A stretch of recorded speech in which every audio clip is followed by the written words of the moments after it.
Vieną kartą kas 4 metai visoje Graikijoje vyko paliaubos. Visi karai sustodavo ir į Olimpijos miestą visais keliais atvykdavo minios žmonių. Prasidėdavo olimpinės varžybos. Pirmos olimpinės varžybos įvyko 776 metais prieš mūsų erą.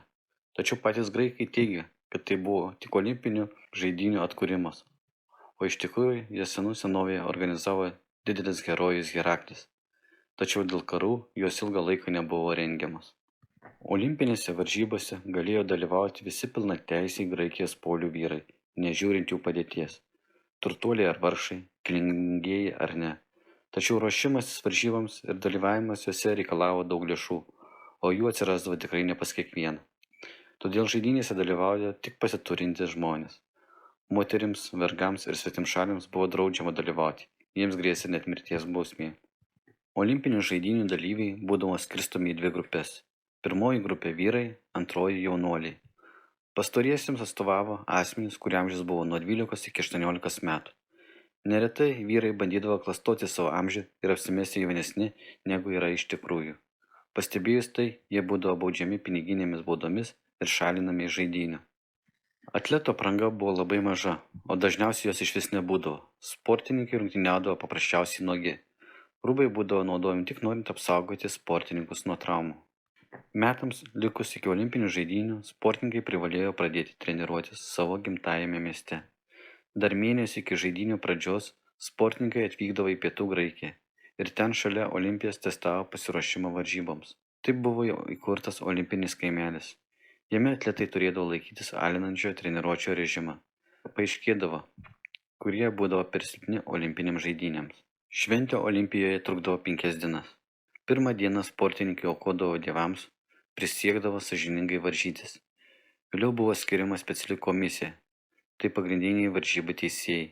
Jie prižiūrėdavo, kad būtų laikomasi varžybų taisyklių, draudžiama buvo imtis neleistinų veiksmų, nužudyti savo priešininką, ginčytis su teisėjais ir juos papirkinėti.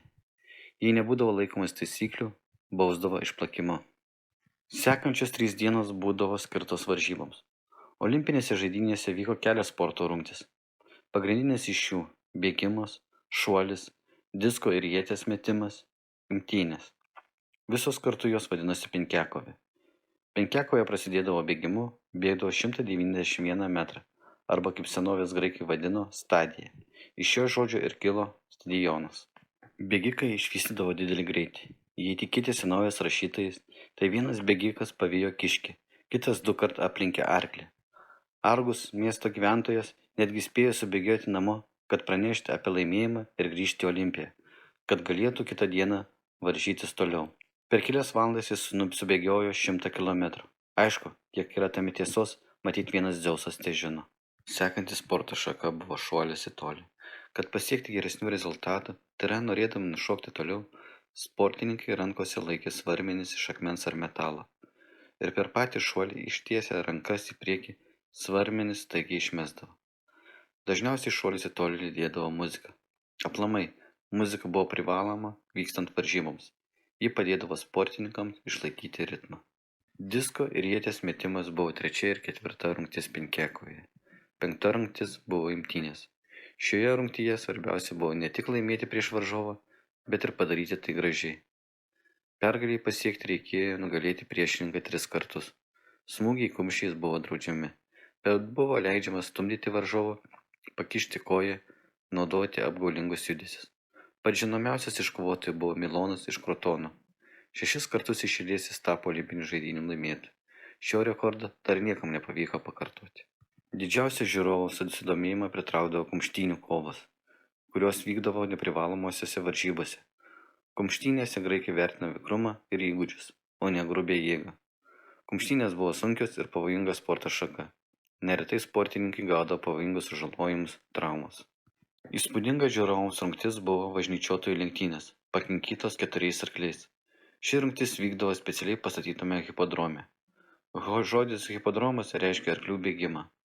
Laimėtojai buvo skelbiami ne vadeliotojai, o arklių šeimininkai. Paruošti ir turėti varžyboms arklius galėjo sau leisti turėti tik patys turtingiausi žmonės.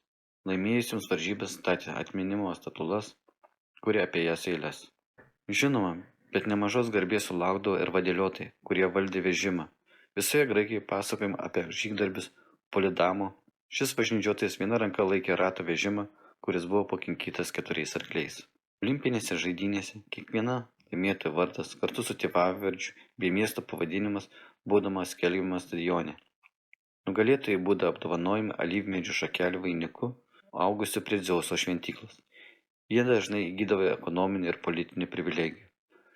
Važnyčiotojų lenktynių nugalėtojai būdavo apdovanojami palmės šakelėmis. Laimėtojas į gimtąsias žemes grįždavo violetinės spalvos rūbais ir vežimu. Viso miesto gyventojai išeidavo į gatves pasveikinti laimėtojai. Jo garbei buvo rengiama šventinė puota. Viena jo skulptūra pastatydavo miesto aikštėje, o kita Olimpijoje. Laimėtojo garbei artimieji poetui užsakydavo specialią dainą, kurioje buvo garsinama jo giminė, miestas ir pats laimėtojas. Vėliau šias dainas dainuodavo per šventes. Pirmoji olimpinių žaidynių vykusi 776 metais prieš mūsų erą Olimpijoje nugalėtoju buvo paskelbtas Korobusas iš Elio antikinio miesto, išsidėsčiusio 52 km į šiaurę nuo Olimpijos. Jis nugalėjo 200 m bėgimo rungtyje. Senovės graikai tikėjo, kad sportininkas laimėjo ne tik savo jėgomis, bet ir dėl to, kad jo pasirodymas labiausiai patiko dievams. Be olimpinių žaidynių senovės Graikijoje vyko ir keletas kitų sportinių renginių. Viena iš jų tai Apolono garbei vykusios žaidynės. Jo garbei kas 4 metus Delfuose buvo rengiamos pitinės žaidynės. Kita svarbi šventė graikams buvo Atėnės garbei rengiamas sporto rungtynės Atėnuose. Panatenajos metu buvo daug rungčių, kuriuose galėjo dalyvauti visi graikai. Per didžiąją Panatenają žmonės varžydavosi ir muzikinėse, gimnastikos bei jojimo rungtyse. Laimėję gaudavo ir prizą. Tai būdavo vaza su aliejumi iš švento alyvmedžio augančio ant Akropolio kalvos. Ant šių vazų vienoje pusėje buvo pavaizduota Atėnė, o kitoje žmogus laimėjęs rungtynes. Istorijoje minimi ir keletas negražių dalykų, kaip antai korupcija. Į žaidynėse Kerotis pradėjo maždaug 4 amžiuje prieš mūsų erą. Kai boksininkas Opolusas buvo pagautas duodamas kyšį varžovui už tai, kad šis pasiduotų. Jis sulaukė nuožmios bausmės, tačiau korupcija taip ir niekur nedingo. Imperatorius Neronas vienose olimpinėse žaidynėse netgi tapo karo vežimo rungties čempionu, nors iš vežimo jis ir iškrito.